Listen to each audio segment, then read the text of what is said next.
Family well-being, first off, comes from that feeling of belonging, and that goes for moms and dads too. Whether moms or dads work outside the home or they work inside the home, they need to know that they have an integral part and belong there, and that can be a challenge for dads that work outside the home. It can be a challenge for dads that are stay-at-home dads, and the same goes for moms, trying to define themselves, whereas with family well-being, they know this is their family, they belong. There's a lot of warmth, there's obvious caring for each other, deep love, deep commitment, little flare-ups, fights here and there, little mistakes get made, and knowing that that happens and knowing that sometimes big things happen that can rupture the family fabric, the parents really make a point of weaving the family together, through little festivals, birthdays, special events, playtime, supporting the children's growth, but also taking time for their own growth. And then you get this sense of well-being because everybody's needs are being met.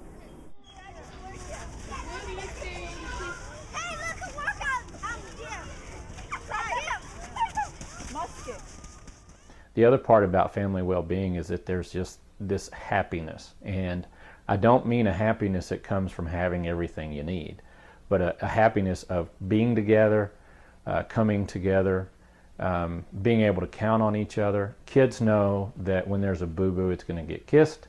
Sometimes when kids have a boo-boo, they know the dad's going to say, sometimes mom's going to say, get up. But in that get up or get over it or put some dirt on it, that there's a belief in who that child is. Like many people in my generation, my biological parents were divorced early. My biological father raised me with my stepmom, and her family fully adopted me. I'm not blood related to any of them, but this was about love and togetherness and kindness and communication. And so that's really what family is to me, is people that decide to love one another, and that can be as large a circle as you can handle. And the best way that I know to be able to achieve family well-being is by having regular and frequent opportunities for families to play together, to work with one another, as well as just have downtime to be together. A family that plays together stays together.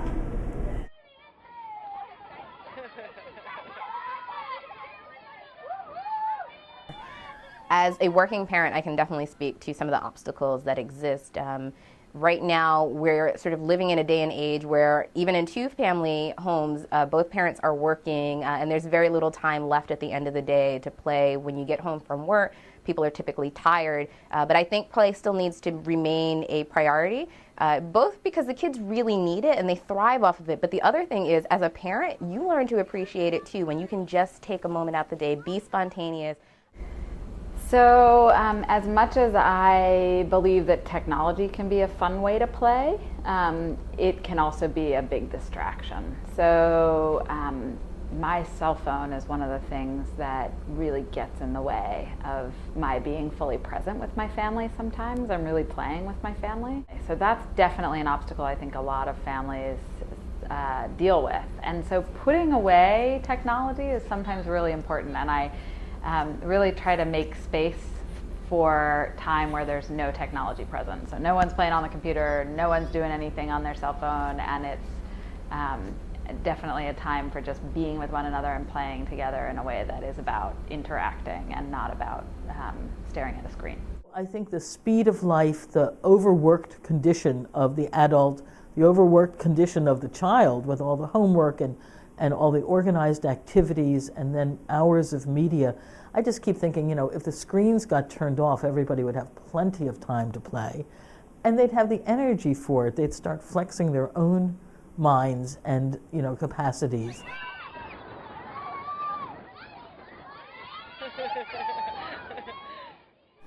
It doesn't take much. It's amazing. Or you put on a little costume while the children are playing, and suddenly you've slipped into that world of play with them instead of being the adult who's responsible. You become a player. And that, to some extent, is what you want. You don't want to dominate children's play. You don't want them dependent on you as a playmate. finding your own games to play as a family. I mean, get 2 clothespins and roll up a bunch of socks and play sock wars, where you have to try to get the socks in each other's basket. That's an idea that was come up with by Diane Kraft in her active play handbook. So I think there are games and ideas all over the place. Go in the woods as a family and don't just walk, crawl like a bear. Try to imitate the animals. Play catch with each other in the yard. Play games where you have 3 balls and you're playing soccer with all 3 balls at once. So there are a myriad of ideas. Oftentimes what I consider to be work can be very playful to the kids, and I think that one of the tips that I have is involving the kids in the household work that you do. So my children love being involved when we're cooking and we're getting ready for mealtime. So I give them each a cutting board, and now that they're 5 years old, I've taught them how to safely use knives, and they love that feeling of contribution. And so, you know, we're so hurried, and I often think, oh no, I have to make dinner. But when I include them, it's a wonderful opportunity for family time. And the kids don't think of it as work, they think of it as play. Play can happen in a lot of different places. So it can happen at the grocery store when you're doing a scavenger hunt, or it can happen when you're getting ready for school, and it can happen when you're at school and your mom or dad drops you off at school and they come in and they're sort of playful in the halls. So different people play in different ways. Some people are really athletic and love sports. Some people really love different kinds of games that are more board games, and so some people really love to be in nature and just are playing in that kind of way. I think today parents feel that everything should be organized and there should be goals and targets. So when we first started working with the Parks Department out near Chicago to try to bring open-ended play into their programs, one of the things they said was, oh, the parents won't like that at all. They bring the children to us because they want the children to learn sports skills and develop this ability and that, and they're going to just think it's a waste of time and money if what we're doing is letting the children play. Well, in fact, when they made the change and brought in more playtime, the parents loved it because they saw that the children were so much happier.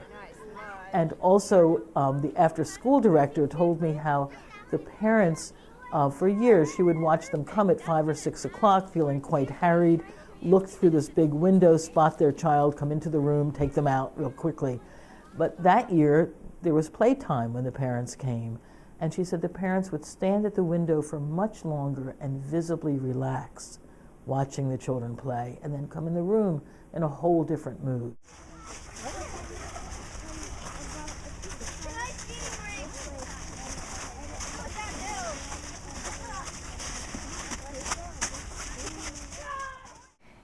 It feels amazing when you take time to play with your own kids. Just the act of being silly, maybe a little roughhousing, again, going to the playground with them, you see the joy in their faces, and it just sort of releases the tension in your own body as well.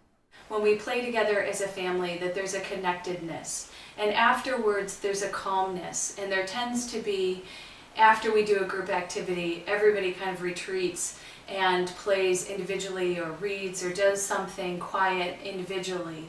And so they both have this kind of calming sense that after you've played together as a family, that there's a security there, and there's also kind of a natural time for a quiet time where each individual plays on their own. I think the benefits for families playing together really are just bonding opportunities. There are chances to learn a lot more about your own children, your spouse, everyone in the home when you're playing, because words tend to flow more freely, and people are just really comfortable. They're willing to tell you about their day. They're willing to even push some boundaries, and that's kind of cool too, because you're in a safe space when you're playing. We all have this urge to play. And sometimes it's like a spring out in nature that's gotten all clogged up so you're not so aware of it anymore. And then you start to clear the rubble away from the spring and it starts to flow freely. So you have to find the ways to release your own play urges. And children's books are helpful. Watching children play, is really helpful. getting into the water and in a river or a creek and playing. Water is very conducive to play, in my experience. Building sand castles, doing whatever it is that is appropriate for you and the environment that you're in, that releases some of that playfulness that's within all of us. Don't ever believe play goes away. It just gets buried for a while. Oh, thanks, Daniel. You guys are the best